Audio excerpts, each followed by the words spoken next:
বর্ধমান বিশ্ববিদ্যালয়ের তৃতীয় সেমিস্টার বাংলা সাহিত্যের ইতিহাস আধুনিক যুগ তোমাদের বাংলা মেজরের পার্ট 1 গুরুত্বপূর্ণ লাস্ট মিনিট সেশন নিয়ে উপস্থিত তোমাদের সামনে আজ আমি তোমাদের দিয়ে দিচ্ছি তোমাদের বাংলা মেজরের পার্ট 1 থেকে বেছে নেওয়া সবচেয়ে গুরুত্বপূর্ণ প্রশ্ন, যেটা তোমাদের থার্ড সেমিস্টার এক্সামের জন্য আমার মনে হয়েছে সবচেয়ে বেশি গুরুত্বপূর্ণ। কারণ বিশাল বড় সিলেবাস থেকে তোমাদের সামনে সংক্ষিপ্ত কারে সাজেশন নিয়ে আসা বেশ সমস্যায় পড়ছিলাম, তবুও তোমাদের সামনে লাস্ট মিনিট সেশন নিয়ে এলাম। এর আগে তোমাদের যে গুরুত্বপূর্ণ প্রশ্নগুলো দিয়েছিলাম আশা করব সেই প্রশ্নগুলো প্রত্যেকে তৈরি করেছো, আর আজকে তোমাদের সামনে লাস্ট মিনিট যে সেশনটা দিচ্ছি, যদি এই ফাইনাল সেশনটা তৈরি করে নাও তাহলে আশা করব এর বাইরে তোমাদের third semester Bangla major part 1 এর জন্য আর কোনো প্রশ্ন তৈরি করতে হবে না। তাই এই গুরুত্বপূর্ণ প্রশ্নগুলোকে খাতায় নোট ডাউন করো এবং তৈরি করে নাও তোমাদের আগত থার্ড সেমিস্টার এক্সামের জন্য। তোমাদের সামনে স্ক্রিনের মধ্যে গুরুত্বপূর্ণ প্রশ্নগুলো আমি এক এক করে তুলে ধরছি, সেই প্রশ্নগুলোকে শুনে নিয়ে খাতায় নোট ডাউন করে নেবে। সবার আগে গুরুত্বপূর্ণ প্রথম প্রশ্ন তোমাদের স্ক্রিনে রয়েছে, বাংলা গদ্য সাহিত্যের বিকাশে ফোর্ট উইলিয়াম কলেজের লেখকদের অবদান আলোচনা করো। প্রথম প্রশ্ন, এবং এই প্রশ্নটি সবচেয়ে গুরুত্বপূর্ণ তোমাদের থার্ড সেমিস্টার এক্সামের জন্য। এখান থেকে 2 নম্বরের গুরুত্বপূর্ণ প্রশ্ন রয়েছে, বাংলা সাহিত্যের ইতিহাসে ঈশ্বরচন্দ্র বিদ্যাসাগর বা রাজা রামমোহন রায়ের অবদান লেখো। তোমাদের আগেও বলেছি রাজা রামমোহন রায় বা ঈশ্বরচন্দ্র বিদ্যাসাগর যে কোনো একটি প্রশ্ন তোমাদের পরীক্ষায় দিচ্ছে, তাই এই দুটো প্রশ্নকে ভালো করে প্রস্তুত করে রাখবে তোমাদের থার্ড সেমিস্টার এক্সামের জন্য। এখান থেকে লাস্ট প্রশ্ন দিই, তার আগে অবশ্যই বলে রাখবো তোমাদের যে গুরুত্বপূর্ণ প্রশ্নটা বললাম 2 দাগে, সেটা অথবা হিসেবে অন্য আরেকটি প্রশ্ন দিতে পারে, বাংলা গদ্য সাহিত্যের ইতিহাসে ঈশ্বরচন্দ্র বিদ্যাসাগরের অবদান লেখো। ওর সঙ্গে থাকবে তাকে বাংলা গদ্যের প্রথম শিল্পী আখ্যা দেওয়া হয় কেন। এই প্রশ্নটা 2 দাগে যে প্রশ্ন দিলাম ঈশ্বরচন্দ্র বিদ্যাসাগর থেকে, সেটা ঘুরিয়ে আবার এইভাবে প্রশ্নটা দিতে পারে। এখান থেকে লাস্ট 3 নম্বরের প্রশ্ন রয়েছে, বাংলা গদ্য সাহিত্যে ভূদেব মুখোপাধ্যায় বা অক্ষয় কুমার দত্তের অবদান লেখো। ভেরি ইম্পর্টেন্ট এই প্রশ্নটি রয়েছে। প্রথম অংশ থেকে তোমার দিলাম মাত্র 3টি গুরুত্বপূর্ণ প্রশ্ন। দ্বিতীয় অংশ থেকে যে গুরুত্বপূর্ণ প্রশ্নগুলো আমি বেছেছি তোমাদের থার্ড সেমিস্টার এক্সামের জন্য, তার প্রথম প্রশ্নটা স্ক্রিনে রয়েছে, আধুনিক যুগের প্রথম কবি বা যুগ সন্ধির কবি হিসাবে ঈশ্বরচন্দ্র গুপ্তের স্থান নিরূপণ করো। ওর সঙ্গে রয়েছে তার কবি প্রতিভা যুগ সন্ধির বৈশিষ্ট্য কিভাবে ধরা পড়েছে। এই প্রশ্নটা ভেরি ইম্পর্টেন্ট তোমাদের দ্বিতীয় অধ্যায় থেকে। এখান থেকে 2 নম্বরের প্রশ্ন রয়েছে, বীরাঙ্গনা কাব্য কার রচনা, এটি কোন শ্রেণীর কাব্য, বাংলা কাব্যের ইতিহাসে তার স্থান নিরূপণ করো। অর্থাৎ এখানে তোমরা মধুসূদন দত্তের স্থানটাকে অবশ্যই ভালোভাবে প্রস্তুত করে রাখবে। এখান থেকে 3 নম্বরের গুরুত্বপূর্ণ প্রশ্ন হচ্ছে, বিহারীলাল চক্রবর্তীর কবি প্রতিভার বৈশিষ্ট্য আলোচনা করো। ওর সঙ্গে বাংলা কবিতার ইতিহাসে তাকে ভোরের পাখি বলা হয় কেন।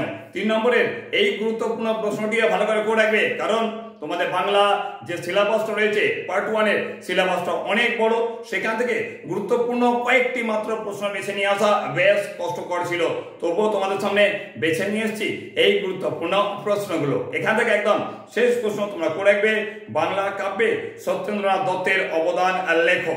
ভেরি ইম্পর্টেন্ট এই প্রশ্নটিও তোমরা করে রাখছো। চলে আসছি থার্ড চ্যাপ্টার থেকে।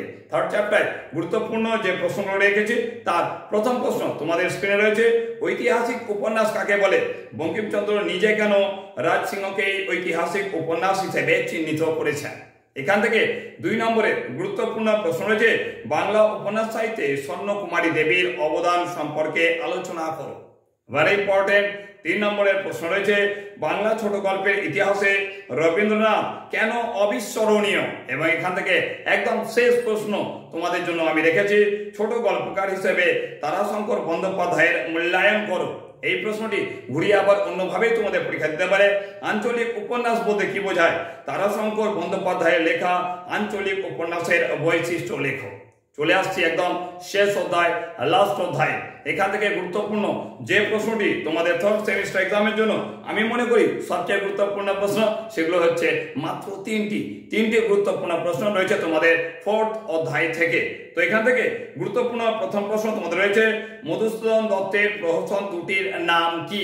ওর সঙ্গে প্রহসন রচনায় মধুসূদন দত্তের কৃতিত্ব বিচার করো।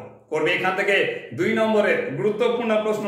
দীনবন্ধু মিত্রের নাটক ও প্রহসনগুলির পরিচয় দিয়ে দেখাও যে বাস্তবতায় তার শিল্প সৃষ্টির প্রাণ।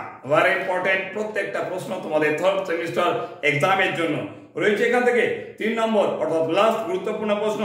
বাংলা নাটকের বিকাশে বিজন ভট্টাচার্য বা গিরিশচন্দ্র ঘোষের অবদান আলোচনা করো। আমি বলবো বিজন ভট্টাচার্য এবং গিরিশচন্দ্র ঘোষের অবদানটা ভালো করে রাখবে। যে কোনো একটি গুরুত্বপূর্ণ প্রশ্ন হিসেবে তোমাদের পরীক্ষা দিতে পারে। 5 নম্বর, আমি মনে করি 5 নম্বরের গুরুত্বপূর্ণ প্রশ্ন হিসেবে এখান থেকে তোমাদের পরীক্ষায় প্রশ্ন দিতেই পারে। লাস্ট চলে আসছি, কয়েকটি টিকা রেখেছি। 5 নম্বরে কয়েকটি টিকা তোমাদের থার্ড সেমিস্টার এক্সামের জন্য আমি মনে করলাম দেওয়া প্রয়োজন রয়েছে। যদিও খুব বেশি থাকবে না, তবুও তোমাদের টিকা দেবে না এমন কোনো কথা নয়। তাই টিকা হিসেবে যে গুরুত্বপূর্ণ প্রশ্নগুলো আমি মনে করি সবচেয়ে বেশি গুরুত্বপূর্ণ, তোমাদের স্ক্রিনে সেই গুরুত্বপূর্ণ টিকাগুলোকে দেখিয়ে দিচ্ছি। তোমরা কোড রাখবে নৈবেদ্য টিকা, কোড রাখবে বলাকা, কোড রাখবে পুনশ্চ অগ্নিবীণা, কোড রাখবে হুতম পেচার নকশাকে ভালো করে কোড রাখবে বিশ্বের মাসি, কপাল কুণ্ডলা, পথের দাবি, বিসর্জন এবং চিত্রাঙ্গদা। এই কয়েকটি গুরুত্বপূর্ণ টিকা মনে করলাম তোমাদের থার্ড সেমিস্টার এক্সামের জন্য করে রাখা প্রয়োজন। কারণ বাংলা মেজরের পার্ট 1 এর যে সিলেবাস রয়েছে সেই সিলেবাসটা বিশাল বড়। এই বিশাল বড় সিলেবাস থেকে বেছে নিয়ে এসেছি তোমাদের সামনে 13টি বা 14টি গুরুত্বপূর্ণ প্রশ্ন। যে গুরুত্বপূর্ণ প্রশ্নগুলো আমার মতে মনে হয়েছে সবচেয়ে বেশি গুরুত্বপূর্ণ তোমাদের থার্ড সেমিস্টার এক্সামের জন্য। তাই এই গুরুত্বপূর্ণ প্রশ্নগুলোকে প্রত্যেকটা গুরুত্বপূর্ণ প্রশ্নকে প্রস্তুত করতে হবে তোমাদের থার্ড সেমিস্টার এক্সামের জন্য। এখান থেকে কোনো প্রশ্ন বাদ দিও না, কারণ তুমি থার্ড সেমিস্টার এক্সাম দিতে যাচ্ছ, ছেলে খেলা করতে যাচ্ছ না। তাই হাতে যে সময়টা রয়েছে সেই সময়ের মাঝখানে তোমাদের এই গুরুত্বপূর্ণ প্রশ্নগুলোকে প্রস্তুত করে নেওয়া প্রয়োজন। তাই মনে করলাম যদি ভালো লাগে এই গুরুত্বপূর্ণ সেশন, যদি মনে হয় তোমার মনে হচ্ছে যে তোমার বন্ধু যারা তোমার সঙ্গে পড়াশোনা করছে তাদেরকেও এই গুরুত্বপূর্ণ সেশনটাকে শেয়ার করা প্রয়োজন, তাহলে অবশ্যই তোমার প্রিয় বন্ধু বান্ধবদের এই গুরুত্বপূর্ণ সেশনটাকে বেশি বেশি করে শেয়ার করো। আর আমার জন্য প্রত্যেকবারের মতো একটি লাইক তোমাদের কাছ থেকে আমি কামনা করি। তাই বলবো আমার এই গুরুত্বপূর্ণ সাজেশন যেটা শুধুমাত্র তোমাদের জন্য, এই সাজেশনে একটি লাইক দিতে একদম ভুলো না। খুব শীঘ্রই তোমাদের সঙ্গে দেখা হচ্ছে নেক্সট কোনো গুরুত্বপূর্ণ লাস্ট মিনিট সেশনে। Third semester last minute session চলছে, সেই লাস্ট মিনিট সেশনে তোমার সঙ্গে দেখা হচ্ছে। এখনকার জন্য টাটা।